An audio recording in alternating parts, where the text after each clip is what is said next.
thing is, you never know what's going to be a bestseller. I think with AI generators, some people have the consensus that they make life harder with print on demand. How many designs do I need to put up before I can see some sales? Don't jump in between 3-4 different tools, and kind of always follow the most recent YouTube video you've seen. If you can't handle putting up 100 designs for print on demand, then print on demand might be really difficult for you. Welcome to Print on Demand Wisdom, episode number 12. Today, I spoke to the man who needs no introduction. Some of you know him as Juna, others as Detour Shirts, and he is one of the most well-respected print-on-demand YouTubers out there. He is a veteran in the field, having done this for way over 10 years now, and his POD business is very successful, generating hundreds of thousands in profit every year. In this video, we discussed a lot of different topics, including how Juna comes up with his very amazing phrases and puns for his t-shirt designs. We also talked about how AI ad generators have impacted the print-on-demand space and his specific workflow. We also go over what to do as a beginner if you can't get into Amazon merch, as well as why does Juna not sell on Etsy. Very good video, lots and lots of insight from Juna, and a lot of nuggets were dropped during this, so make sure to stick around till the end and check out Juna's links down below. Talk to me about design with Detour. Oh, nice. Getting right into it. Yeah, so design with Detour is something that I started. And because you may have, if you've watched me before, I did this Shirtober before. And the way it came about was I've always seen these posts on Instagram with Inktober in October, right? Where people draw. And they have these, every day you draw something different. There's these prompts every day and then you can draw. So I thought, can I do that for t-shirts? And so I did. I think about 2 years ago I did, in 2022, I did a Shirtober, and people loved it. Everybody, so many people did it, and I loved it as well. And so I did it again in October of 2023, and I called it Shirtober in April because I'm unoriginal and I couldn't come up with the April version. But then I did Shirtober in 2023 as well, and I just thought, this is so fun. Why don't I do this every single day? And I think it can really help too for people, because people have been asking me in Shirtober, like, oh, I missed it. Can you do it again next month? I'm like, sorry, it's gonna do it. I'm doing Shirtober. So I felt bad that I wasn't doing it more often, and so I thought, why not? I was trying to challenge myself and like, can I do a different prompt every single day? And a lot of people in my Facebook group, struggle with, what do I design? I don't know. I'm in print on demand, but I have no idea what to design. And so I'm like, sure, I'll give you a prompt no excuses, right? You got a prompt every single day, and I'm going to do it too. I'll show you how to do it. And I think it really helps to practice too. I think the way you get better is practicing every single day. I also wanted to challenge myself to use AI more. And so if you follow me on Design with Detour, I'm using AI a lot to make my design, just kind of force myself to learn something. So I think it's great all around. And it's tough. You don't have to do it every single day, but it's there. The prompts are there. I'm putting it on my website, and there are different prompts every single day. So you don't have to, there's no repeats. I have 66, I guess, this year, okay. For print on demand. So you're doing it every single day of the year for 2024. That is a big commitment, but I think it sends the right message, because one of the key things to success in this business, and I think most businesses, is consistency. And with that consistency, not only do you get results, but you get better with time. You don't feel it in the moment, I think. Like from one day to the next, you might not feel like you're getting better, but if you look back, if you actually do this challenge with Juna together, and in December you look back on your January designs, I'm pretty sure you will have improved a lot in that time frame. So do you mainly use AI then to make these designs? Yeah, so far, these last couple months, I've been using AI for the base design, and then I kind of design around it, right? So I get the graphic, I put in the prompts. I actually do kind of a 4-prompt thing, or I put on my site too, on my social media. These are the 4 things that I came up with for this topic, and I get people to vote and everything, and I kind of look at it and see, like, I pick one of those four and then start with those four and then kind of design around it. So it's fun. It's kind of a fun challenge, kind of interactive with my subscribers and followers. So yeah, it's been really cool. Yeah, it gets a lot of responses, interactions. And it's a very unique thing in this space. I don't know of anyone who does a design every single day with their community. So yeah, I love it. Yeah, It's great to see the results. The designs look amazing. So anyone who hasn't seen it yet, thanks.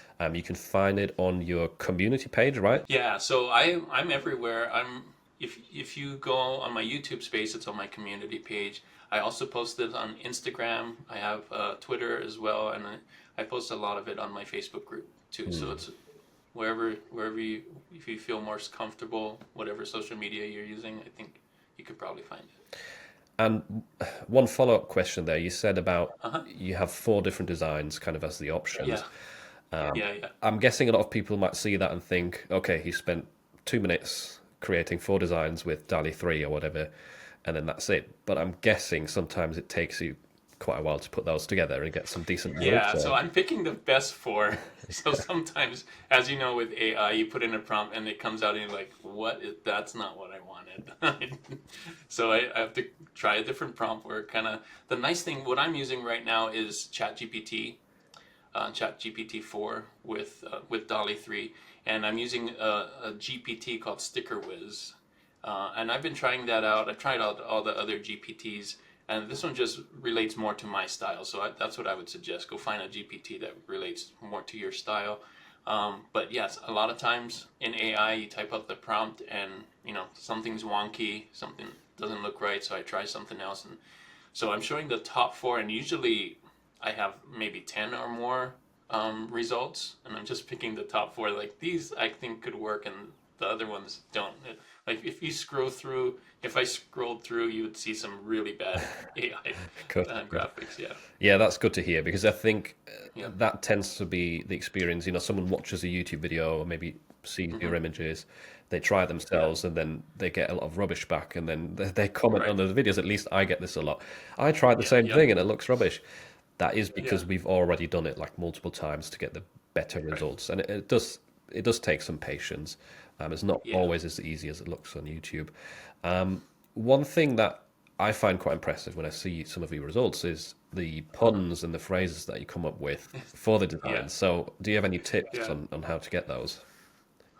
Well, it comes with experience. I think I've been looking at t-shirts for a long, long time. But some of the things that can help is, do your research on the pod sites. Pod sites have so many ways that you can search for t-shirts. If you're on Amazon, you can go look. I mean, the prompt's right there, right? So what I did just recently was donkey. You could type in donkey into the search in Amazon and see all the donkey t-shirts in Redbubble and TeePublic and so on. There's also AI stuff that's out now with Kittl has the quote generator, as well as Vexels has a quote generator. You could also just type in a search for donkey pun in Google. Like you could even ask AI, speaking of AI, you could go on ChatGPT and give me 10 donkey puns, right? So there's so many ways to do it. And then I'd like to try and change it up a little bit. So if I see something that's very popular, I brainstorm and try and think of different things that, may relate to that. Yeah, I tend to do that as well. If I see a good idea or a pun, I also try to keep that in mind for other niches or other topics that I might be designing for, rather than always just copying what you see out there, because if it's already out there, the chances it's going to sell out are slightly lower. There's some validation if it's getting a lot of sales, and people obviously resonate with that quote or with that pun. But sometimes coming up with your own ideas can be more beneficial. Now, you mentioned DALL-E 3 there, and you're using that a lot at the moment. Correct. Well, there's also been updates recently with Ideogram, for example, which you made a video about as well. Yeah. You beat me to it, by the way, this time. You made the first one last I time around. gotta beat Philip this time. Last He's time around, I always got the first Ideogram video. Anyway, but because we've all got all these options with Midjourney, Ideogram's just gotten a lot better. You used to use Leonardo a lot back in the day as well. So Correct. Yeah. what is or what are your favorite AI generators at the moment, and why? Yeah, currently I'm using ChatGPT, and it's my favorite currently. I did love Leonardo, and I've used Midjourney, and I've used Ideogram. I just think um, this setup that I have, there's two reasons. First, I mentioned before, I think this Chat GPT, this GPT sticker whiz, is actually coming up with designs that match um, my style. So it kind of has that cartoony style, kind of vector based style.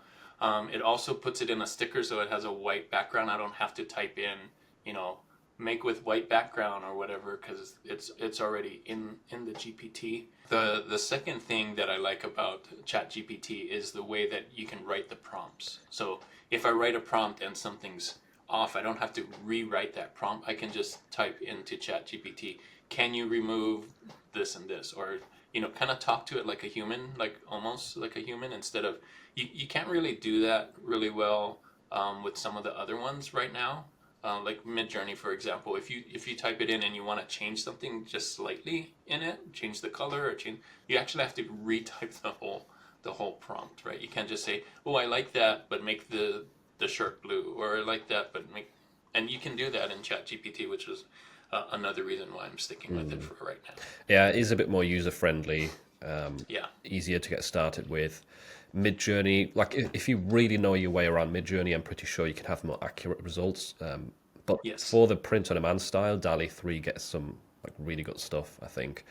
Yeah. Whereas it's a bit harder to get that same aesthetic with Midjourney, at least Yeah. from my experience. Yeah, I think Midjourney and Leonardo are really good at like photorealistic poster kind of stuff. And like you said, if you dial in the prompts, I think it can do really, really well.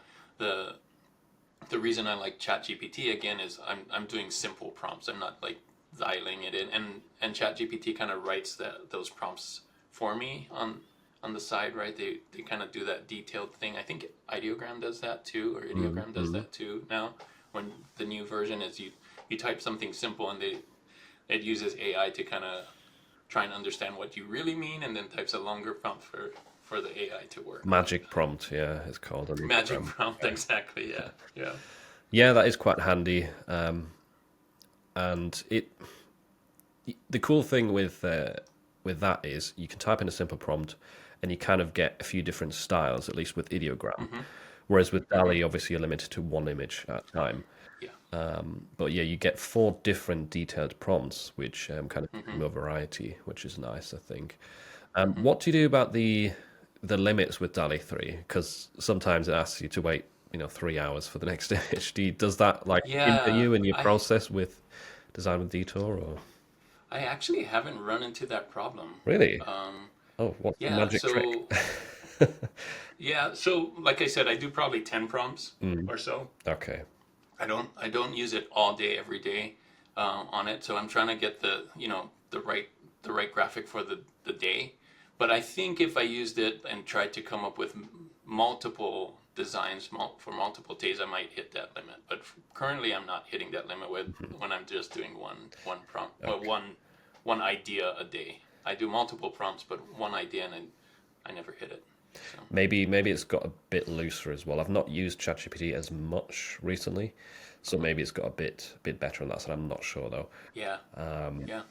And I think with AI generators, some people have the consensus that they make life harder with print on demand, because now everyone can kind of design stuff. Oh, the competition.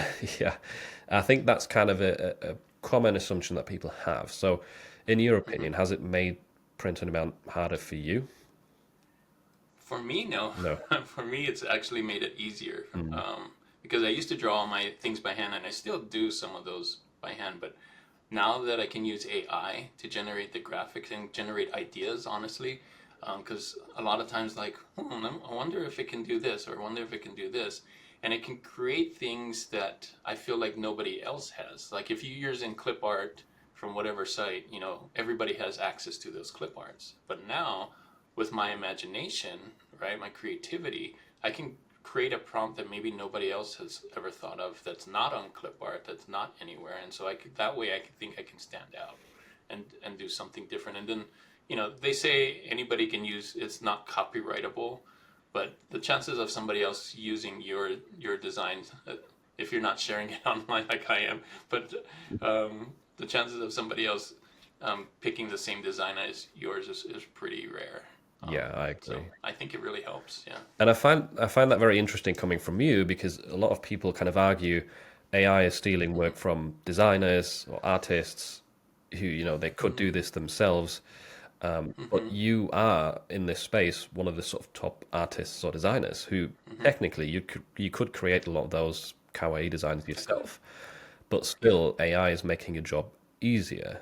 And Yeah. I think that's a very interesting take and perspective to kind of realize it's not like that in reality for everyone. Yeah. In fact, I don't think I could do design with Detour with a 9 to 5 and not use AI Mm, because I did Shirtober once where I drew everything by hand and it was really hard. It took a lot of time, I bet. um, and because everything was by scratch was by hand, starting from scratch with a notepad and everything, and that just took me a lot longer. And right now I'm trying to simplify the process to get those things out with the graphic and AI. And usually I just put in some text and some a little more graphics and boom, it's a lot faster. Yeah. Yeah, it increases your productivity, and I think that's a good thing, whether you're, less skilled at art or more skilled at art. Well, I was gonna say one another thing that I just thought of why I wanted to do design with Detour with AI is because a lot of people have, say you've seen a lot of these videos where it's like you can make so much money with AI, and we've done those videos, right? And I wanted to put it to a test because I'm looking at other people and say, hey, that looks like AI. They made a lot of sales. Maybe I can use. And so I wanted to see, well, all of these designs that I've made with design with Detour are AI. Let's see if it gets some sales, right? Kind of put it to the test and see for myself if AI is working instead of just saying that person made it with AI. I think I can do it too. I actually wanted to do it. So I'm glad you pointed that yeah. out because that is one of the most interesting parts, I think, of your challenge is that it's a bit of a case study because all of these designs, I Yeah. believe, you're uploading to multiple marketplaces and you will share the Hmm. sales afterwards, or Absolutely. you have already been sharing the sales the month after. Hmm. But the interesting thing is, at the end of the year, which of these Hmm. designs have sold, how much have they sold, does it work, Yeah. does it make these Exactly. incredible numbers and like outpace Yeah. everyone else, or is it just like Hmm. any normal print on demand experience? So yeah, I think that's another good reason to actually follow this challenge and take a look at the Hmm. results. But yeah, everything is definitely a long term thing. Like I'm It is. guessing you haven't had that many sales yet with the new designs. Some have sold, but I'm giving it a good 3 to 6 months to see really is it Mm, pick up because a lot of times we do t-shirts for holidays 2 months ahead, right? Just to get the sales rolling. And I have had some sales, but I'd love to share more after 3 to 6 months to really show because I think a lot of people in who get onto print on demand think that I'm just going to put up some designs and it's going to sell next week, and that's not the reality, and it isn't the reality here too with these that I'm doing for mm. design with Detour, right? So Yeah, yeah, that's true. But it's same experience for me. I rarely put up yeah, designs and they sell next week. It's exactly, just not exactly, it.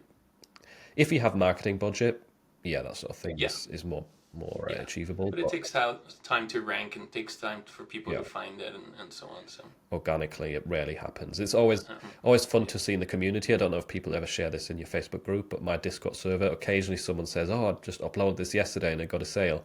That's sort of an nice. exciting event because it rarely Yeah, happens for most of us. it does. It rarely happens. Yeah, And yeah, yeah, but going back to AI, uh-huh. obviously we still have the challenge of increasing the quality because it's not good enough for print Yeah. yet. So with all the different options out there, with Vectorizer AI going paid, Hmm. what's currently your favorite method for upscaling? So currently, I've been doing DGB.lol. I used to use Vectorizer AI for the first month, I think January and part of February until it became paid. And not that I don't want to pay for it. I think it's still a great value. Vectorizer AI is the best. I did a video, with all the other Vectorizer apps out there, and Vectorizer AI to me was still the best one out there. So definitely worth the money. But I wanted to try something different for the challenge. and I'm using dgb.lol and scaling it up to 6 times and then removing the background. And it usually comes out really good. Sometimes there's some little artifacts on the edge, but what I'm doing now is I'm tracing over that edge in Affinity Designer and giving that edge a nice crisp vector line around it. And so that those edges, those artifacts on the edges are a lot crispier or hidden. So I have a crispy edge now. Yeah. Yeah, I do like DGB as well. I think the vector look, using Vectorizer AI had its benefits because it's kind of easier to edit if you've got vector editing Yeah. software. But Absolutely. the Yeah. fact that DGB is free, you can use it in bulk, you can upscale 6 times or even 8 times now. 8 times now. It's massive, and I know some people complain about the waiting times of this Google Ads, but I mean, Yeah. you have to choose what you want to do. Do you want to pay $10, Yeah. $20 a month, or do you want to have a free tool Right. that actually gives you good quality results? So I think that's a great website, and with your graphics, like you don't notice that it's a raster like upscale. It still looks like a vector for sure. Yeah, it does. And people ask me all the time, when should I do Wow, upscale and when should I do vector? me And too. I tell them a lot of times, if you're trying to vectorize something very detailed, I don't think the app can handle some of those details like the gradients and there's a lot of details sometimes with these AI graphics that come out. And so for those really detailed ones, I would go to upscale it anyway, just so I can keep the integrity of the design and not lose any of those nice graphics or those nice details. Vectorizer or vectorizing designs that are more flat, more looking like a vector art kind of thing, I think those do really well too. So it really depends what the AI is pumping out, what you get in it as an end result. I get that question a lot as well, and I actually made a dedicated video about it because I think it confuses a lot of people. Yeah. And I think a lot of people overthink this, where Yeah. the main goal is just get better quality. Upscaling gives you better Correct. quality, and vectorizing gives you better quality. They're just Correct. both an option for it, and I Yeah. think a lot of it comes down to what does the graphic look like? Is it very detailed? In that case, like you already said, if it's very detailed, use an upscaler because vectorizers tend to destroy that detail.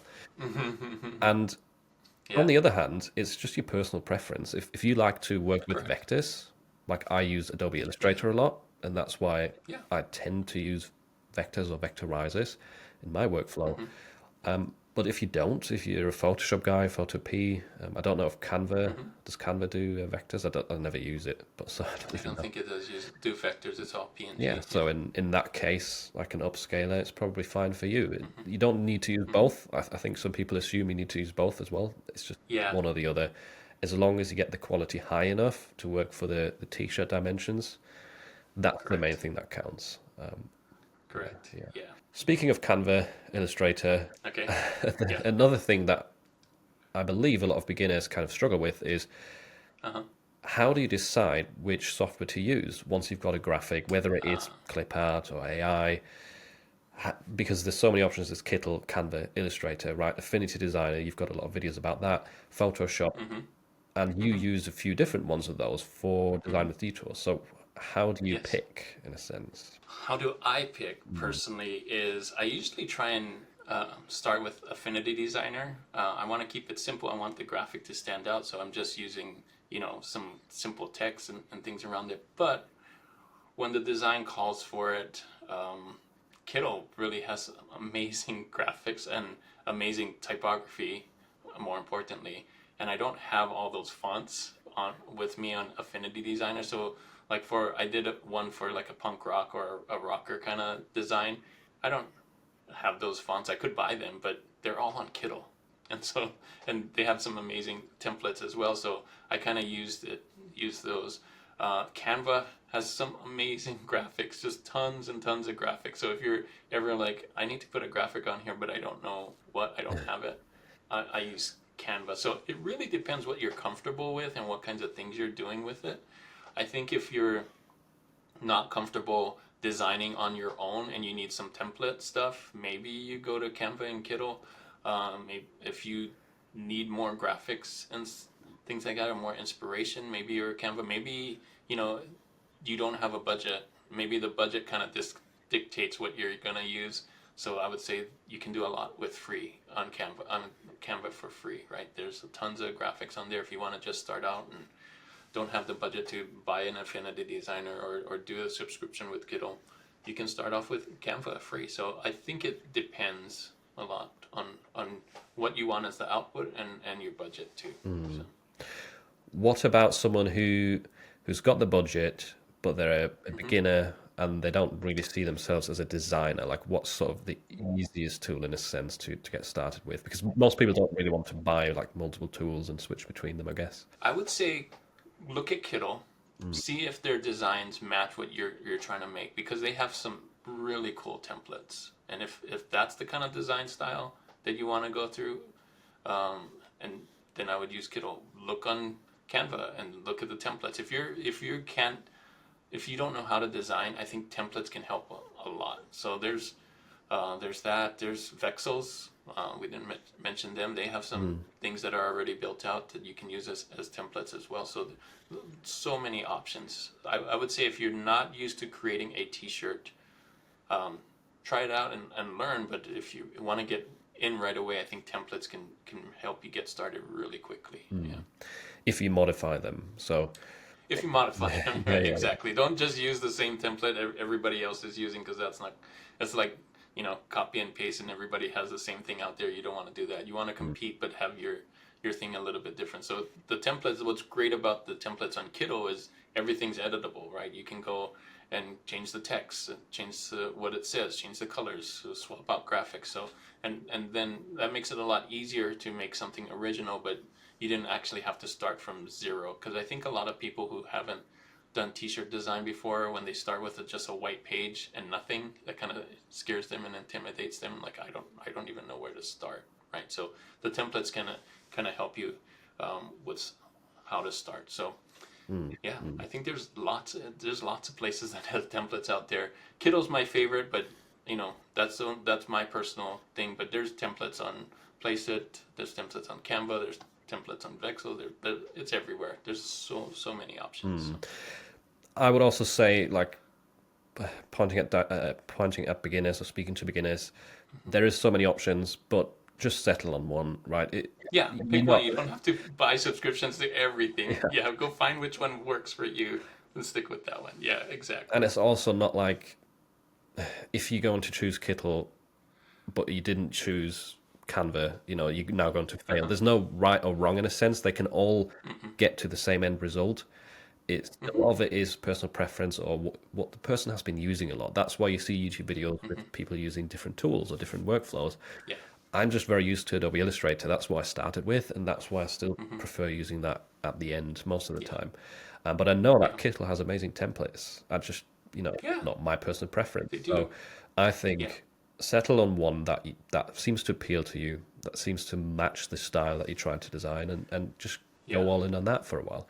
Don't jump in between 3-4 different tools, and kind of always follow the most recent YouTube video you've seen. That's what I would say to beginners. And good design is just part of it, right? Like, it has to be a design that people want to wear, first of all, so it needs to look nice, but it has to kind of relate to the audience too. So if you made a great design of something that nobody cares about, that's still not going to work, right? So you have to do the research, figure out, like, people are loving this topic, this kind of thing, find an audience, then design for that audience. If you're doing print on demand, right? Because that's kind of the secret sauce is find something that people are wanting to buy, that there's an audience for it, and then design for that audience. Don't just create a nice design that nobody wants to buy. You need to create a nice design that people would actually want to wear and buy and so on. Yeah, I think those are the two biggest puzzle pieces of print on demand, is having good design, but also design that people want to buy. So research and design quality together make up a big portion of what gets people sales. And it's natural as a beginner, you're not really sure what to do. Like, we just had a discussion in my Discord group, Discord server, and I don't want to talk down on anyone because it's completely normal as a beginner. But there was a person who was creating designs, sharing them with the group for feedback, and we were kind of all wondering, who are you targeting here? Like, who are these designs for? And the person didn't know themselves. They didn't know who they're targeting. They were like a random combination of graphics that didn't really seem to make much sense, which is fine. Like Yeah, you I have to see it. make the mistake to learn from it. We've all created rubbish designs when we started out. I did. I'm sure you maybe did. I don't know. It's hard to Oh yeah. imagine, but yeah. So make sure to do research, find good niches, and make sure that the designs you create for those niches also resonate with the audience of that niche. Absolutely. That's, I think, a big Absolutely. part that people miss. To switch gears a little bit, what Okay. is the 100 design rule? Yeah, I just released a video called the 100 Design Rule. And this came about because people ask me, how many designs do I need to put up before I can see some sales? And I'm like, okay, well, let's just pick 100. 100 seems like a nice round number. It's a big enough number to let you know, like, print on demand is serious. You can't just put in 10 designs and sit back and get some sales. So I think the 100, I picked 100 because I wanted to let people know, like, you actually do have to put in a lot of designs. It's kind of a lot of work, this print on demand thing, right? It's not just super easy. But I also think it's a nice round number for people to get a good percentage of what kinds of designs are selling for you. Now everybody's going to be different. Some people may sell 20% of their 100 designs, some people may sell 40%, some people may sell 10. But that's great. So now you kind of know, you can kind of learn what's selling best for you and do more of that. The thing about the 100 design rule is there's 5 different points in that video that I talked about. The first point is we need to do the research. We talked about this, that research counts. Do good research, find out if there's an audience for it. I think the second one I mentioned was, let me look at my notes here. Oh yeah, it just definitely needs to be well designed, which we talked about. Like, it needs to be something that people actually want to wear. It needs to look like a T-shirt. I think a lot of people get into the 100 designs and want to throw up all these, oh, 100. I want to put 100, so I'm just going to put all these in. No, they have to be specifically researched and well designed 100 designs to get that percentage. And you don't want to upload them all at once. I think a lot of people are like, oh, you said 100, so I'm just going to push all my 100 at one time and then sit back and wait for it to go. No, it's a process. That's why I wanted to do the design with Detour, right? We're doing a design a day, kind of get that consistency going and learn as you go. So that's kind of the fourth one is you're learning as you're going. You're not just pushing up 100. You're going to learn, like, oh, I learned this new technique. I'm going to get better here and here. And the last thing is the 100 designs is just the beginning. Like, if you can't handle putting up 100 designs for print on demand, then print on demand might be really difficult for you, because a lot of people who have been doing print on demand for a long time and are very successful actually have more than 100 designs. 100 designs were just kind of the test run. I've only got 5. So that's I don't know what you're talking about. I never went past 5. Oh boy, that would be amazing, right? Yeah, Just 5 designs, and I'm sitting back and I'm making thousands of dollars a year. imagine. Yeah, it doesn't happen. Yeah, no, it's thousands and thousands for almost everyone.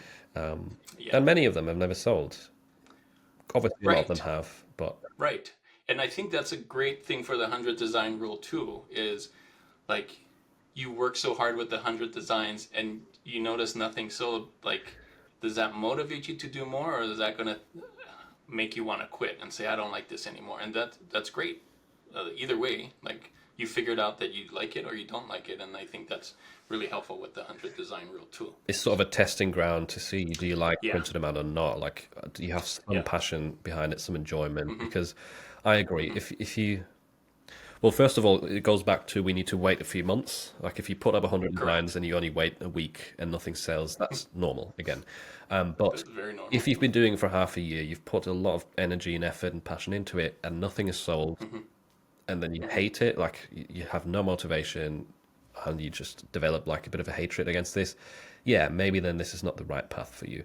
But if that fires you up to improve and to get better, and you really enjoy the process of researching, designing, etc., then yeah, like keep going. Perfect. And Exactly. it's normal. Exactly. It's normal to create 100 designs as a beginner and not get sales. Even a few months later, I hear it all the time. It's because you're just at the beginning stages where you suck the most. It's like when you start a new sport. If you've never played Yeah. basketball, you're not going to hit that basket it's going to take you a long time to get consistent, or even just get Yeah. one ball in, right? So Yeah. yeah, it's I love the all in the metaphor. reps, It is in there. That's what I was gonna say. The 100 designs is about putting in the reps. definitely. Yeah, I like that rule. It's really good for beginners to try out. And another question that I get a lot from beginners is Huh? which products to sell, which products should people focus on? Yeah, that's good. For me, it was really easy. I love doing T-shirts, and I think for whatever print-on-demand site that you're going to sell on, they kind of tell you what's the best seller. Like for Amazon, they don't really tell you, but for Amazon, I'm going to tell you if you're on Amazon, it's probably T-shirts or hoodies. But for the other sites, you can actually go to their site and they're on their homepage. They'll actually tell you like we sell T-shirts and they'll promote it, right? So on Redbubble, T-shirts, stickers, posters, something like that. TeePublic, obviously T-shirts Yeah. for TeePublics and so on. So I would go. I'm sure Etsy has the different things that they sell there. So I would go and whatever print-on-demand site, and you can do this in reverse too, right? So if you want to sell posters, then go look for the print-on-demand site that does posters Display. the best, or this, yeah, that Yeah. kind of highlights the posters and so And on. yeah, a So good example is Zazzle as well. They don't really push t-shirts yeah, much. Like they've got a no, completely different homepage where it's a lot about greeting yeah, like cards. invitations and personalized stuff is kind of Yeah, what their kind of niche is, right? Their product yeah. stuff. So if you're into that and you can make those kinds of things, I would think Zazzle would do really well for you. So it depends. It definitely depends on the platform. Mm-hmm. But for Etsy, I would say don't just settle on one product. Just Yeah, because from my personal experience, when I yeah, started selling on Etsy, I was just doing t-shirts because that's what was already working for me in Amazon. But I yeah. ended up eventually adding coffee mugs as well and That's what I was gonna say. Mugs. making most of my sales through coffee mugs, Mm-hmm. more than my t-shirts on Etsy. So, See, which still to this day, I'm like, why has Amazon merch still not added coffee mugs? They're such an I easy don't know gift. why. Yeah, Yeah, it would be it makes no amazing. sense to me. Maybe it's I've heard a theory on that it might be to do with the shipping hassle because coffee mugs tend to break Oh, might break. sometimes. Hmm. It's a bit, I guess, a bit more of a package to send than an easy Yeah, like t-shirt thingy. I don't know. Maybe yeah. that's to do with it. But could you imagine the amount Honestly, of I don't know why returns? Amazon hasn't added more products. Period. Whether it be mugs or stickers or Sticker. whatever, they've had the same products for a long, long time. So it's they're due to have more products. At, I think. Yeah. at least they've added more markets for the The phone marketplace. cases, right? They So have, maybe yeah. they're trying to fill out the slots, like all products and all markets, and then expanding, hopefully. And then That can't would be wait. nice. Can't Yeah. wait to have more products. I want some high ticket ones too. Not that I don't know if those would do well, but I want to make $10-20 per sale instead of just 5. So we'll see. Such as, like, do you have any in mind? Blankets maybe, or and just duvet covers. I don't know, something bigger. Mm. I know that's really hard because there's a lot of home goods on Amazon, so not really sure if that would work on there, but we'll see. I've sold a few blankets on Etsy, so yeah, Yeah, it would be nice. blankets would be cool. Or maybe something like shower curtains. I don't know. Do people buy that? Yeah, something bigger. Something bigger. Yeah, would be cool to have a product where you can do like even like a $20 royalty, which Yes. occasionally I have managed to hit that on merch with like a zip hoodie. I just priced it excessively Yeah. high, but now they've kind of Yeah. started to cap it, haven't they? Which is annoying. They have, What do you which think is about that? crazy, right? What do you think about that cap? Do you think it's going to go I wish it away? was. I wish the cap was a little higher Yeah. because a lot of times I put in like, what, really? That's the cap? That can't be right. $5, $7 cap. Um, I I wish the cap was $10. If you're gonna put a cap on there, I mean that makes sense, but like make it just a little bit better for us. Mm. But $7 I think I get on a hoodie, so that seems I like it. But Do you have a could be better. theory? Like, is this just a temporary thing? Because that's what I assumed at the start. Maybe it's like a temporary Q4 sale thing, but it's still there. I don't know. I'm wondering if they're trying to keep all their prices around the same, and not kind of like the T Public where everything's the same price. I wonder if Amazon's trying to be competitive and just make sure that everything's around. Like they don't see some. I wonder if they're getting comments like, "This hoodie's like $50. Why?" Blah blah blah. So I don't know. I don't know. We'll see. I'm That's sure true. they're testing. They're always testing. Amazon is big on testing and getting the right data. So At the same time, they let the big brands sell their t-shirts for 25, I $27, know. and I I, know. I'm That's guessing crazy. people might complain about the quality then, but you never know. Yeah. I wonder if Amazon's still keeping the same cut or they get a better benefit to those big brands. Oh, you We'll think they see. might I get don't higher know. royalties for the sales, the I brands? wonder. Probably, yeah, if Yeah. they negotiate a deal with it. Yeah. Because it's a deal for them to sell. Those big brands know what they're doing. True, true. What about the people that can't get into Amazon merch? Because it's obviously getting harder and harder to get an account. Like, Yes. where would you Yes. sort of direct them? Which marketplace should they start with or look into? Personally, for me, if you're designing T-shirts like me, I'm liking TeePublic right now. It did a lot better. Not not it's a close. It's not even a close second, but it's my second print on demand store. I'm gonna do a video really soon to kind of compare Redbubble, TeePublic, and Amazon, and you'll see like the Amazon's way up here. But I think TeePublic's a great one for T-shirts. If you're wanting to do T-shirts like I do T-shirts, it matches my audience, so kind of my style and stuff. So honestly, I would go on there again and do the research on print on demand and see which one matches your site, because you're gonna have a better chance of getting sales if you kind of understand the audience and that you can provide something good for that audience. Yeah, I think the T Public style is kind of similar to Amazon merch, so that's probably It why is they're very very drawn to similar. it. Yeah, I think so. and it's I worked think very so well for too. me as well. In terms of the smaller marketplaces, TeePublic Yeah. has been one of my best performing. It's gotten slower for sure since the tier system came in. That Hmm. seems to have changed the algorithm quite a bit, annoyingly. But yeah, TeePublic I think is a good beginner platform because it's easy as well. Like you can easily upload Very designs, you easy. get the keyword suggestions, the product Yeah. colors, everything is very seamless. So you can focus on what's Hmm. important, which is the research and creating designs. And that's why I tend to recommend it for beginners. And it's free to open a Yeah. store. It's very quick. Hmm. What about Etsy? Do Yeah. you sell on Etsy? Because that's obviously got a I lot of don't potential. sell on Etsy Why's that? currently. I did sell on Etsy before, and here are the reasons why I don't do Etsy today, and I may do Etsy in the future.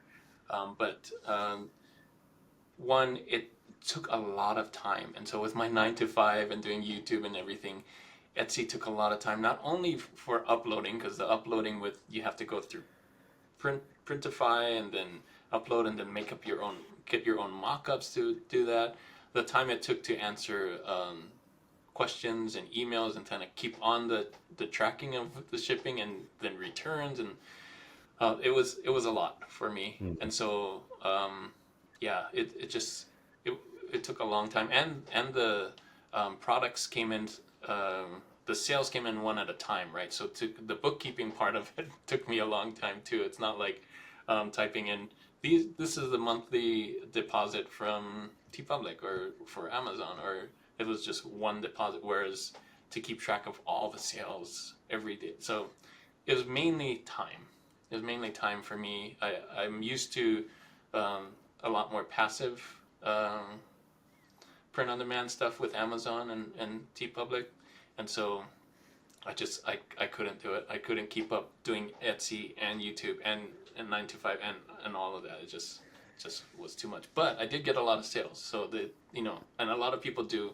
It does it does great organic traffic. So a lot of good things too about Etsy. I'm Mm. gonna say it's not all bad, but it definitely takes a little more time than I was used to with all the other print on demand sites. Yeah, it is more difficult than almost all the Hmm. other platforms we talk about, Uh-huh. for sure. And I mean, I feel it myself being split between Yeah. YouTube, POD, and all these different things. Sometimes, I log into my Etsy shop and I've got messages from a few days ago, and I'm like, Yeah. oh, oops. Yeah. It's really annoying. And then it always takes like 10, 15 minutes to sort out a message if someone's got issues. Yeah. It is a lot, and it makes more sense to really outsource that. I would Hmm. say to have someone manage the messages. But yeah, there's a lot of things to Etsy that kind of make it more difficult. And Hmm. that's why I tend to say to beginners, something like TeePublic is better to get used to things. It's not going to make you rich. Yeah. Start slow. Like Etsy has the higher potential, but if you Mm-hmm. practice, kind of like on a bike with the I don't know what it's called, the extra extensions. If you're learning how Yeah, to yeah. cycle, Training wheels, training training wheels. wheels, Yeah. yeah, that's kind of your TeePublic, and then Yeah. once you can keep your balance, then move to Etsy, and then you're going to be Yeah. faster and more agile or whatever. Mm-hmm. But you actually know what to do by that point. So Correct. Yeah. that's a thing. Just jumping into Etsy right from the get-go might be a lot It's for overwhelming. someone that hasn't done it. There's a lot of sides to it. It's overwhelming. Setting up the shipping profiles, customer support, mock-ups. You need to handle mock-ups, right? That's a topic we didn't touch on, but Amazon, TeePublic, they Yeah. do the mock-ups for you. Simple. They do the pricing Exactly. for you as well. Mm-hmm. Yeah, a lot. Yeah. A lot of moving parts. That being said, there's a lot of help too, right? So there's lots of apps that can help you, like with Everbee and Hello Custom and all those apps that people talk about to kind of make your Etsy experience a lot better too. So That's true. There's not many apps for TeePublic, is there? Speaking of apps, have you? I think last year when we spoke during an interview, you kind of said that you might try automation for the year, test that out. I haven't tried it. I guess I'm scared of going. There's so much going on, and I really need to because I'm on like 12 different print on demand sites, and Yeah. I kind of let some of those slip because I don't have automatic. I'm kind of putting priority to these three up here, mainly, but some of the other ones kind of get left along the side without automation. So no, I haven't tried it yet, and I really need to. Yeah. I guess soon after the interview, AI came about, and then it's like a whole nother area to learn and focus on. Yeah, So that, yeah, I went in that direction instead. yeah, and it makes sense. I mean, with YouTube content as well, obviously we want to make videos that people are interested in. If you make a video about upload automation, it's not going to get as much traction as a video about ideogram perhaps would. So that Maybe, yeah. kind of drives But as AI, yeah, well. AI is pretty hot right now, so Yeah, you're yeah. probably right. Yeah. So that has something to do with it. What about scalable designs though? Because I noticed I think you made a few tutorials about creating Yes, like scaled yes. designs. I did make a ton of scalable designs, and I'm still trying to upload all of those. So again, automation probably would Yeah. have helped. And now that I'm doing this design with Detour, I kind of put some of those scale designs into my Amazon. And another goal that I have is to at least upload 100 designs on Amazon every month. And I know that's not a lot for some of us in the higher tiers, but I wanted to make sure that I'm at least putting in a, 1,000, 1,200, I guess, designs a year, so that it won't get me to the next tier, but it definitely would more than I did last year, I think. So yeah, so I have a ton of those scale designs that I did in a folder, and every once in a while I'll upload those to it. So You yeah, need to get into automation. Which tier are you in again I on do merch? 100,000, 100,000. Okay. 100,000. I've Are uploaded. you higher? No, I'm in 40,000 now. I'm trying to fill out my 40,000. slots Okay. at the moment. So this morning, whilst I was at the gym before our interview, I've now uploaded 63 designs to Amazon. Hands off. They're all Dude, scalable that's how you designs. do it. But Yeah, but still, yeah, all I you have to sell do is too. click upload in the morning. That's basically it. That's So so cool. Is that with my designs, that or what are you that using? is with Flying Upload. My designs are Flying upload. more Okay. geared towards Etsy. Okay. They've just introduced an integration with Merge Titans. You've probably heard of Merge Oh Titans. right, yeah, I did see that. I think I did. You just do a video about that? Yeah, I yeah, saw a thumbnail. Okay. exactly. Okay. Yeah, it was the I've two been meaning to logos. watch it. Yeah. So basically, if you're using my designs, you can connect it with Merge Titans and then upload to Amazon as well. That's the idea. Wow. But I tend to use Flying Upload for Amazon Merge. Flying upload. Okay. Yeah, I gotta do it. I gotta do it. if you've got the scalable designs there already, I it do. will It's just sitting in a so much folder. easier to do it like automated than do it manually. So Yeah. tedious. But anyway, I've got some subscriber questions as well. A Okay. couple of them. Brilliant. Let's see.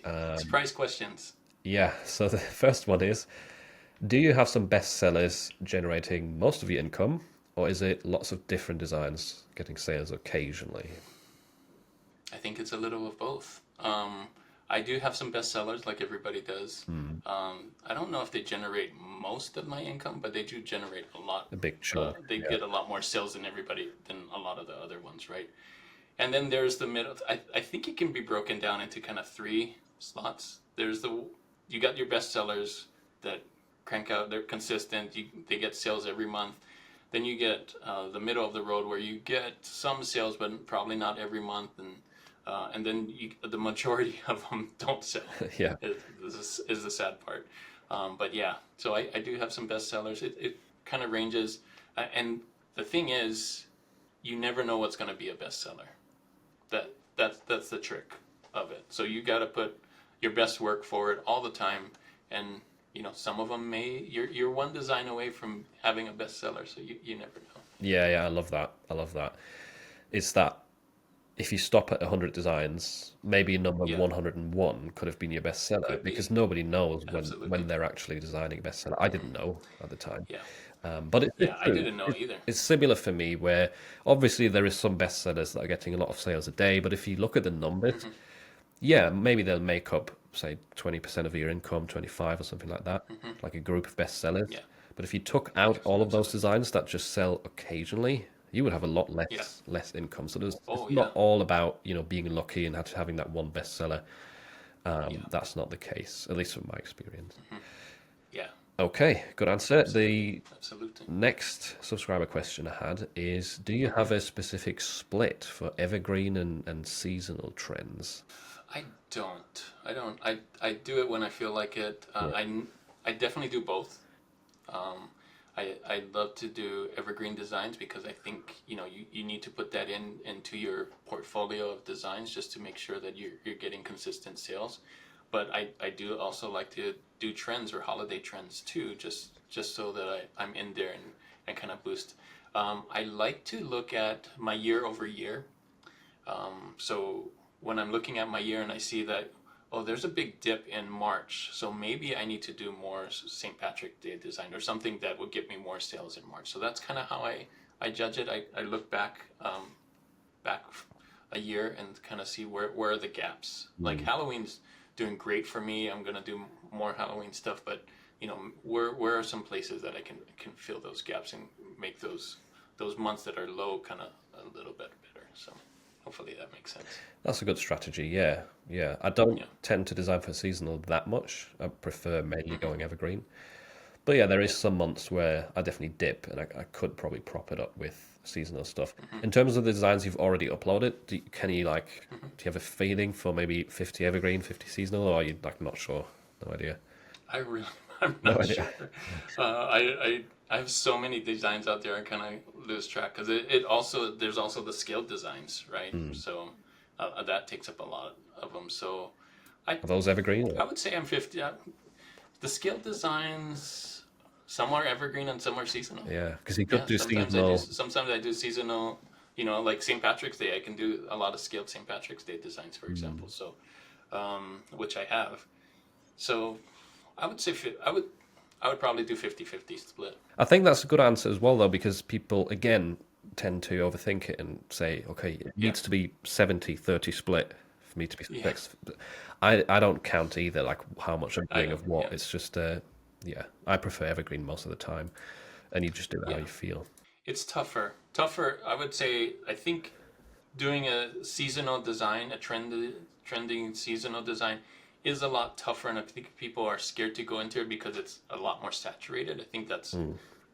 why people are at first. But if you kind of niche down and do something different than nobody else has done, I think there's still opportunity there. And I think the evergreen, what people have talked about is it's a lot easier to find an evergreen that nobody else even thought about, and so there's a lot of opportunity there too. But I would say don't be scared of the seasonal ones. Be scared if you're going to just copy and paste because that's not a great strategy, right? You don't Mm. want to just like, oh, this Easter design is doing well for this person. I'm just going to copy the same thing and put it on there. And that's not a great strategy. But if you can think of something really good that nobody else has done that you think can provide value to that seasonal thing, then yeah, do that. One thing I'd like to point out, though, is that for us, I guess it's kind of different because we already have a consistent stream of sales coming in.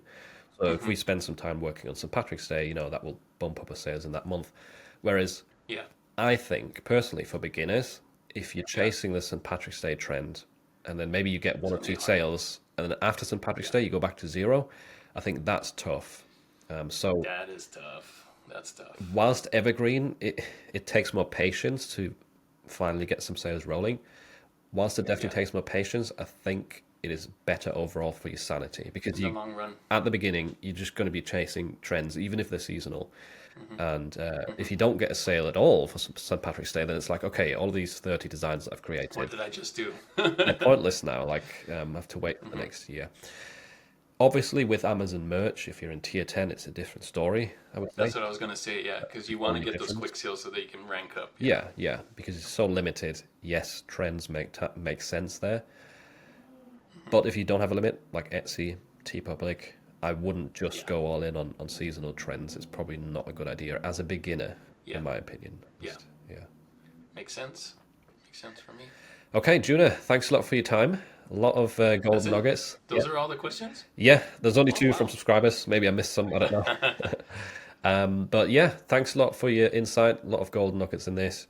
I'll timestamp it as well so people can find the different topics. And Nice. I will obviously leave you links in the description, but do you just want to give people an overview of where they can find you and connect with you? People can find me on YouTube. You can find me on YouTube. There's links there. I have a Facebook group. Twitter, I'm kind of active on Twitter and Instagram. I've been posting most of my Design with Detour designs on there, so you can see, check it out, follow along. There's those hashtags, Design with Detour as well, so you can see what other people are doing. So it's a fun time. Yeah, all over. Perfect. Thanks a lot for your time, and we'll see you later. All right. See you, Philip.